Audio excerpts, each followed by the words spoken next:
जब श्री रामचंद्र जी का राज तिलक सुबह होने वाला था तो सब देवताओं ने सरस्वती से प्रार्थना किया कि यदि राज तिलक हो जाएगा राम का तो वनवास नहीं जाएंगे तो रावण का वध नहीं होगा, तो देवताओं का कल्याण नहीं होगा।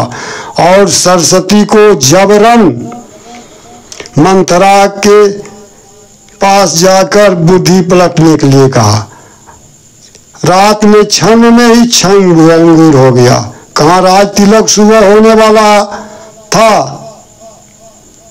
सब साज रखा हुआ था राज तिलक का, और रात ही भर में जो है मंथरा के गले में जब बस जाती है सरस्वती जाके, कंकई की जो दासी थी, और उसका वनवास हो जाता है।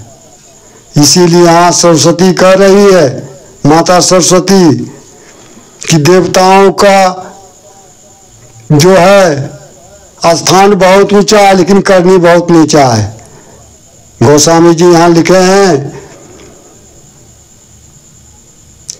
देख न सके परहाय विभूति, जो दूसरे की विभूति है स्वर्ग सुख को नहीं देख सकता। ऊंच निवास नीच करतूती, देख न सके पराय विभूति।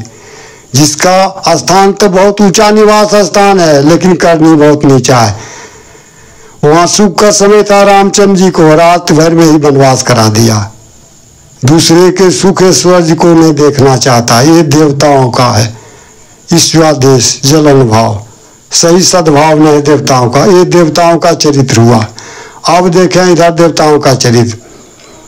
इसीलिए यहाँ कह रहे हैं, देव चरित्र सुनो भाई, जो ब्रह्मा सो धियो न साई।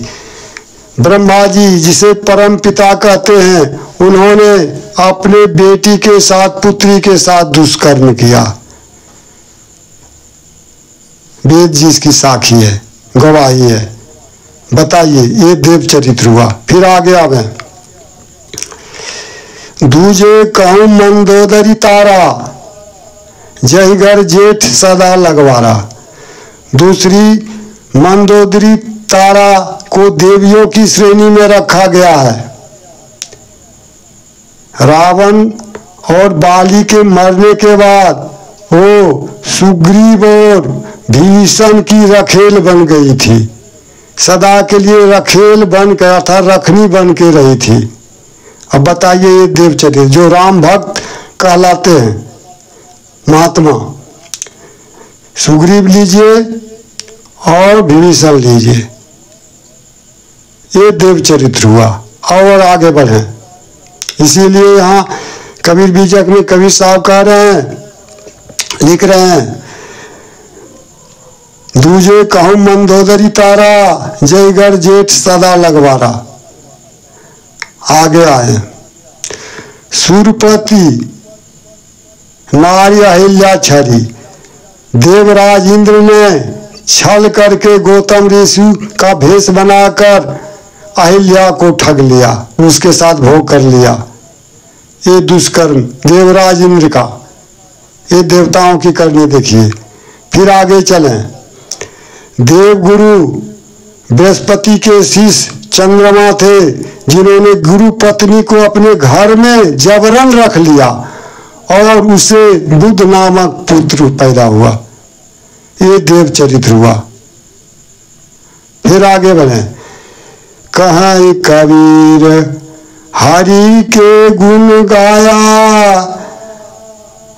अकुंठ कर्ण कुमार ही जाया। कबीरदास जी कह रहे हैं यहाँ हरि का गुण गाया, जिन हरि विष्णु ने छल करके जलंधर का रूप धारण करके बिंदा के साथ भोग कर लिया। ये देवताओं का चरित्र है।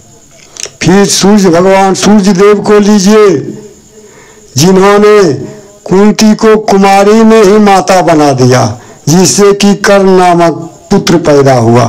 ये देव चरित्र हुआ। कहने का तात्पर्य यह है, यहाँ कबीरदास जी कह रहे हैं, जो देवता स्वयं नरक भोग में 84 में चला गया, करता बन के आया और 84 में चला गया आवागमन के चक्र में। वैसे देवता का ध्यान, जप और ध्यान करने से कोई लाभ नहीं है, उपासना करने से।